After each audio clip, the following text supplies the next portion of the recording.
Damai sejahtera Allah Bapa yang melampaui segala akal, itulah kiranya menyertai hati dan pikiran saudara-saudara di dalam Yesus Kristus Tuhan kita.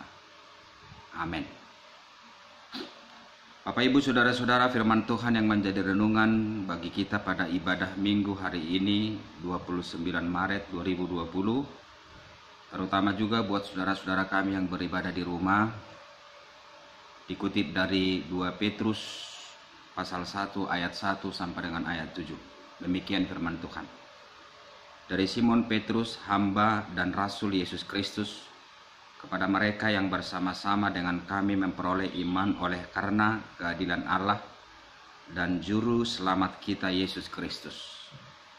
Kasih karunia dan damai sejahtera melimpahi kamu oleh pengenalan akan Allah dan akan Yesus Tuhan kita.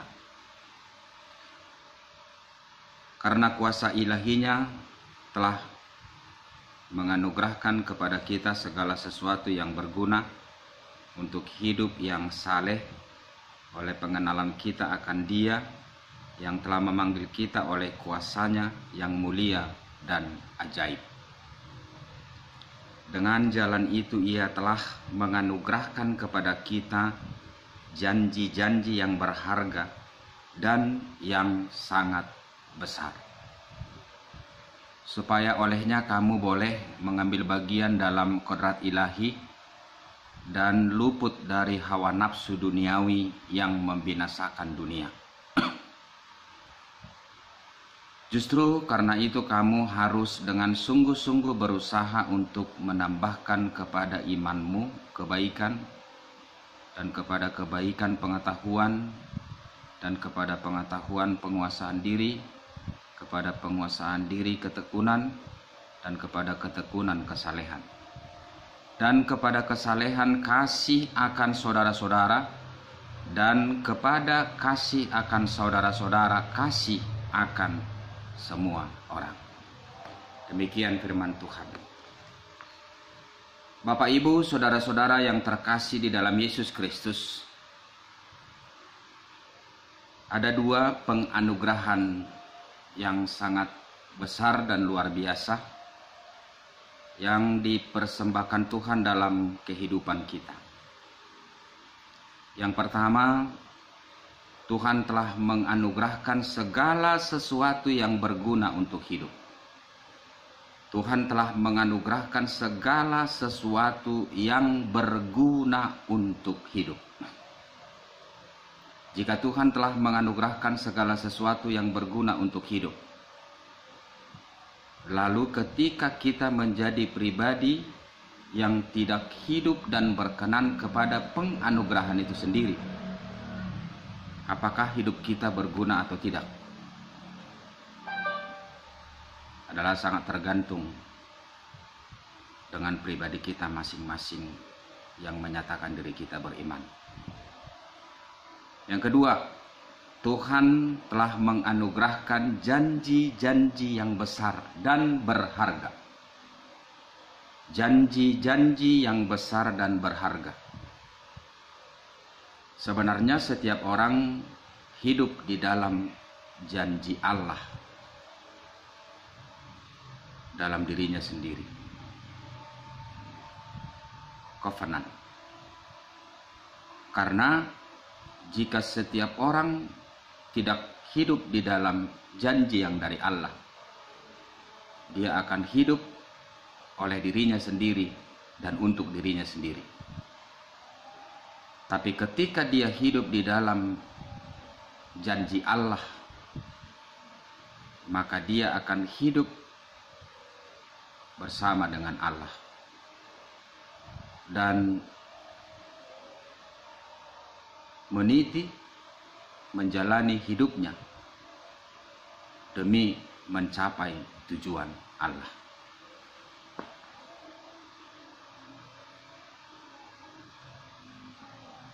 Kita percaya bahwa hidup kita di tengah-tengah dunia ini bukanlah hanya sebagai kelinci percobaan Allah,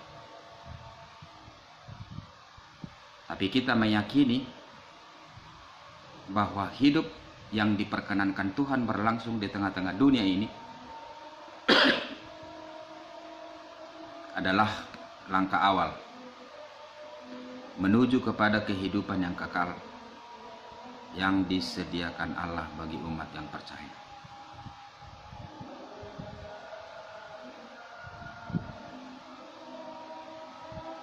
Apakah yang menjadi janji-janji Allah bagi kehidupan kita? Janji itu tidak akan kita ketahui kalau kita tidak pernah berkenan, kalau kita tidak pernah melibatkan diri kepada apa yang telah dituliskan oleh Allah di dalam firman atau di dalam Injil itu sendiri.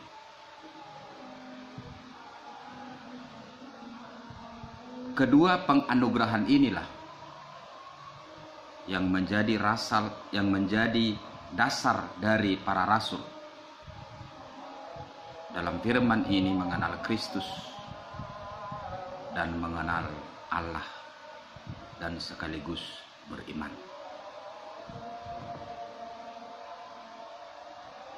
Pengalaman dan proses pengenalan itulah yang menjadi khotbah bagi kita pada minggu hari ini. Apakah manfaat daripada penganugerahan itu sendiri? Kedua penganugerahan itu sendiri adalah bermanfaat. Disebut dalam nats ini supaya setiap orang yang diperkenankan hidup di tengah-tengah dunia ini memiliki kesempatan untuk masuk dan ambil bagian daripada kehidupan yang bersifat kodrat ilahi. Agar setiap orang yang diperkenankan hidup di tengah-tengah dunia ini memiliki kesempatan dan ambil bagian dalam kehidupan yang bersifat kodrat ilahi. Bapak Ibu Saudara-saudara, ini menjadi pertanda kepedulian Allah yang sangat luar biasa dan sungguh kepada kita. Allah tidak mau kita berjalan sendirian. Allah tidak mau kita meniti keberadaan menyelesaikan persoalan kita secara sendirian. Tapi Allah mau bersama dengan kita, mendampingi kita, agar kita digiring oleh keberadaan keilahian Allah itu sendiri kepada maksud dan tujuan Allah.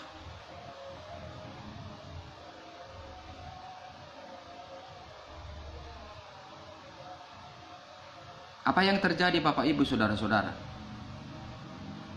ketika kita berjalan sendirian?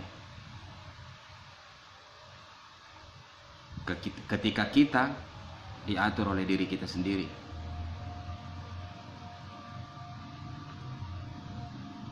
Kita akan kehilangan diri kita sebagai imago Dei.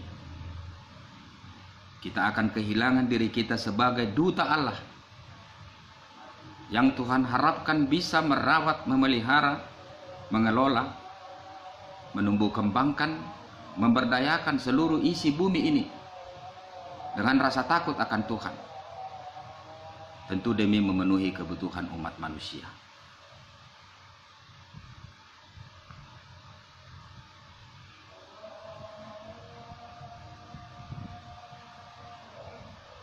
Kita akan kehilangan eksistensi spiritualitas yang sesungguhnya, yang diinginkan Tuhan dari setiap manusia yang dicipta segambar dan serupa dengan Dia.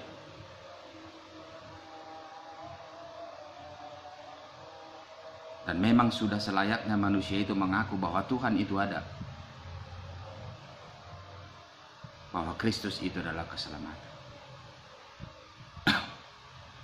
Ketika kita berdampingan dengan Allah, di dalam diri kita yang bersedia masuk ambil bagian kepada hal yang bersifat kodrat ilahi itu, kita akan memahami keselamatan kita di dalam Kristus. Kita akan mengenal Tuhan Sang Pencipta kita.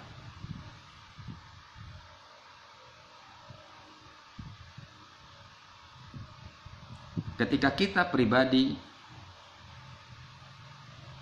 yang memisahkan diri dari kodrat keilahian Allah, kita akan menjalani hidup kita sendirian. Dan kita tahu Bapak Ibu Saudara-saudara, banyak hal yang terjadi di dalam hidup kita ini, dan sepertinya di luar daripada pikiran kita. Dan sepertinya kita tidak memiliki kuasa, hikmat untuk menerima jawaban atas pertanyaan kita dengan berbagai hal yang diperhadapkan dengan kita, dan sepertinya itu di luar daripada pikiran kita, di luar dari apa yang pernah kita harapkan, di luar dari apa yang pernah kita cita-citakan. Tanpa pendampingan Tuhan, tanpa berkenan diri kita ambil bagian di dalam kodrat keilahian itu sendiri,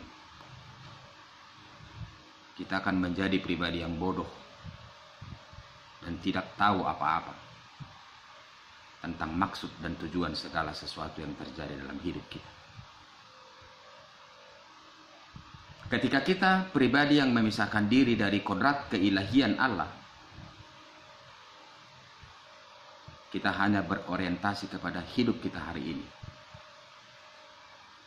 Dan kita sulit meyakini dan mempercayai bahwa di samping kehidupan yang kita harus jalani, yang kita harus menangkan, yang kita harus gumuli pada hari ini, sebenarnya ada kehidupan yang kekal yang telah disediakan Allah bagi umat yang percaya. Kiranya penganugerahan yang telah diberikan Allah melalui firman ini, bahwa segala sesuatu yang berguna untuk hidup Dia telah anugerahkan, bahwa janji-janji yang besar dan berharga telah dianugerahkan, dan Dia telah memberikan itu secara ajaib dan mulia, karena Dia memberi itu kepada kita bukan hanya pada dirinya sendiri, tapi Ia memberikan itu juga oleh kuasa dan keilahiannya. Kita harus menghargai itu. Kita harus melihat, dan hal itu juga harus menumbuhkan sesuatu di dalam kehidupan kita sebagai umat percaya. Ia memberikan itu secara pribadi, tapi Ia juga memberikan itu secara kuasa dan keilahian. Saudara-saudara mungkin paham maksudnya. Secara pribadi saya bisa memberikan sesuatu kepada orang lain, tapi di lain pihak saya secara pribadi bersama dengan jabatan saya bisa memberikan sesuatu juga kepada orang lain. Bapak Ibu Saudara-saudara, penganugerahan inilah yang menjadi dasar iman. Penganugerahan inilah yang menjadi titik tolak dari setiap umat orang percaya kepada Tuhan. Atau dengan bahasa yang sangat sederhana, iman itu adalah berasal daripada pengenalan setiap orang kepada anugerah. Dan anugerah itu sendiri berisi belas kasihan, berisi kebaikan, berisi kepedulian, berisi keadilan, berisi kedamaian, berisi pengampunan, berisi penyangkalan diri, berisi kasih.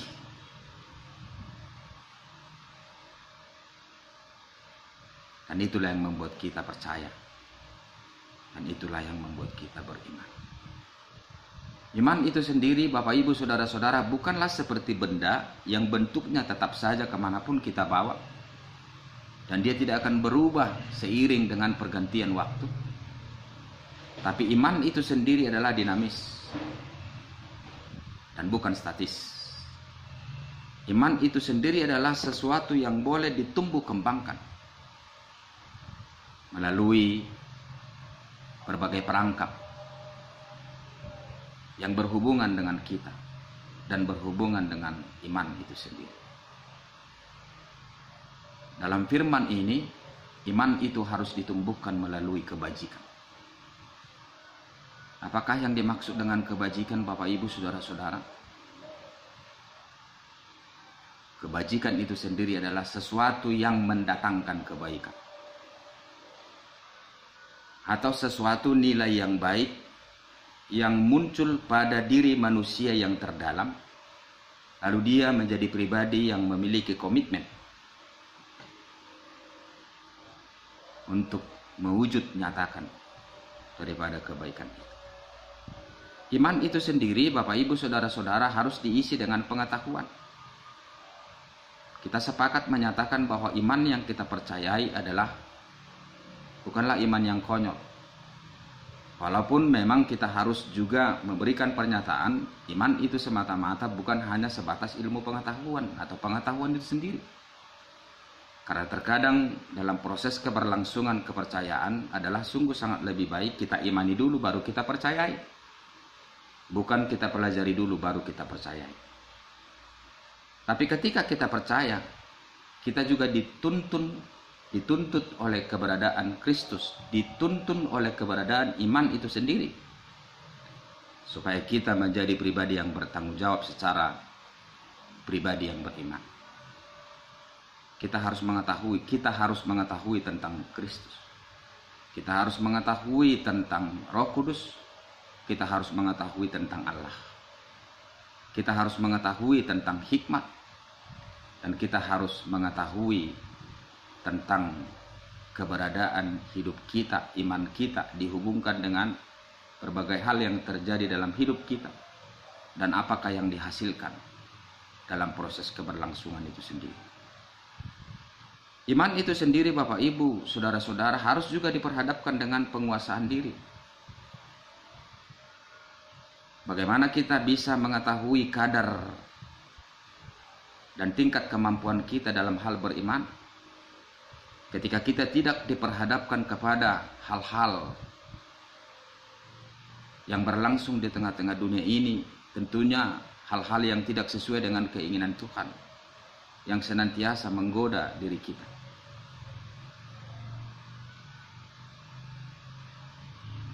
Tanpa itu dan tanpa kemenangan kita dalam hal menghadapi itu, bagaimana kita menyatakan diri kita sebagai orang yang beriman? Di dalam Kristus, oleh kekuatan yang daripadanya. Proses keberlangsungan penguasaan diri ini, walaupun kita mengakui bahwa roh kita sebenarnya kuat mengingini hal-hal yang baik itu, tapi dari segi kedagingan kita lemah. Di dalam proses pendampingan Allah, di dalam proses keberlangsungan pertumbuhan iman kita, dalam hal menjalankan penguasaan diri itu sendiri, kita akan kuat. Iman itu sendiri harus ditumbuh kembangkan melalui ketekunan, komitmen, melalui kesabaran, melalui pelatihan akan apa yang kita imani, diperhadapkan dengan berbagai hal yang terjadi dalam hidup, dan biasanya itu berlawanan dengan apa yang kita harapkan, kita inginkan. Tapi ketika kita menjadi pribadi yang mengandalkan Tuhan, mengandalkan iman kita, diperhadapkan dengan proses keberlangsungan ketekunan kita, maka ketekunan itu sendiri akan memberikan penambahan nilai kepada keimanan kita. Iman itu sendiri, Bapak Ibu Saudara-saudara, harus ditumbuh kembangkan melalui kesalehan. Kesalehan adalah merupakan sesuatu kesiapsediaan dari setiap orang, masuk kepada keberadaan hidup yang tidak pernah dia ketahui. Inilah yang menjadi arti kesalehan.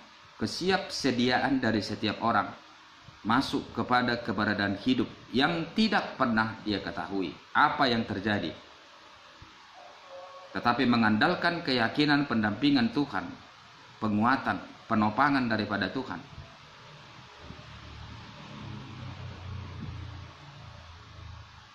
Dia percaya dan meyakini bahwa dia akan menjadi pribadi yang dikuatkan di dalam Kristus, di dalam iman itu sendiri, akan mampu memenangkan dan melalui. Kemudian iman itu sendiri akan ditumbuh kembangkan, atau mungkin bisa saya katakan akan disempurnakan di dalam kasih. Jadi mustahil Bapak Ibu Saudara-saudara seseorang itu memiliki kasih ketika dia tidak beriman. Dan kasih yang sesungguhnya adalah iman yang didasari oleh penganugerahan, anugerah itu sendiri kepada setiap orang. Dan tentunya di dalam kuasa Roh Kudus dia mampu melihat anugerah yang telah Tuhan persembahkan itu kepada dirinya. Buah daripada iman itu sendiri di dalam kasih, dalam firman ini adalah kasih yang berdampak. Bukan hanya berdampak pada diri kita sendiri. Ada sebutan pada ayat 7, saudara-saudara kita. Tapi kasih yang telah kita tuangkan, kita terapkan, kita aplikasikan kepada kehidupan persekutuan dari antara kita yang bersaudara. Nilai daripada kasih ini juga akan tidak bermanfaat apa-apa ketika nilai daripada kasih yang bersifat lokal ini tidak bisa kita terapkan kepada kasih yang bersifat universal atau kepada yang bersifat global. Inilah makna dan arti komunio. Bagaimana kita bersekutu dengan Kristus di dalam Allah, di dalam Roh Kudus.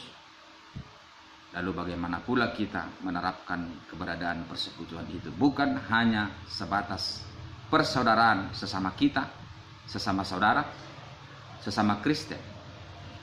Tetapi makna dan arti persaudaraan yang sungguh adalah ketika apa yang sudah kita terapkan di dalam keberadaan kasih di antara kita boleh menjadi sesuatu yang diterapkan kepada perwujudan persekutuan di dalam kasih kepada masyarakat sekitar. Marilah Bapak Ibu Saudara-saudara melalui nats khotbah ini kita semakin melihat kebesaran penganugerahan yang telah Tuhan berikan kepada kita. Dan itu tidak bisa kita bayarkan dengan apapun yang ada pada diri kita. Biarlah itu yang mengajak kita menjadi pribadi yang beriman. Dan baiklah ketika kita telah menjadi pribadi yang beriman, kita boleh lebih ditumbuh kembangkan menjadi pemilik iman yang handal. Melalui kebajikan, melalui pengetahuan, melalui penguasaan diri, melalui ketekunan, melalui kesalehan, dan melalui kasih yang boleh kita terapkan dalam kehidupan keseharian kita. Tuhan memberkati kita. Amin. Kita berdoa. Kami bersyukur Tuhan untuk penganugerahan-Mu akan segala kebaikan yang berguna bagi hidup kami, akan segala sesuatu janji-janji yang besar dan ajaib yang membawa kami memiliki kesempatan ambil bagian dalam kodrat keilahian Allah, sehingga kami menjadi pribadi yang beriman. Bimbinglah kami Tuhan di dalam proses belas kasih sayang-Mu, supaya kami menjadi pribadi yang bertumbuh di dalam iman, melalui ketekunan kami, melalui kesalehan kami, melalui kebajikan kami, melalui kasih yang bersumber daripada Kristus, sehingga kami menjadi pribadi yang boleh Tuhan pakai berdampak, mewujud nyatakan kasih itu sendiri di dalam kehidupan keseharian persaudaraan kami, tetapi juga kepada kehidupan dari orang-orang yang ada di sekeliling kami. Terima kasih Tuhan atas pembekalan firman-Mu. Di dalam belas kasihan oleh kuasa Roh Kudus-Mu, ajar kami Tuhan menghidupinya di dalam kehidupan keseharian kami. Dalam Yesus Kristus kami berdoa dan mengucap syukur. Amin.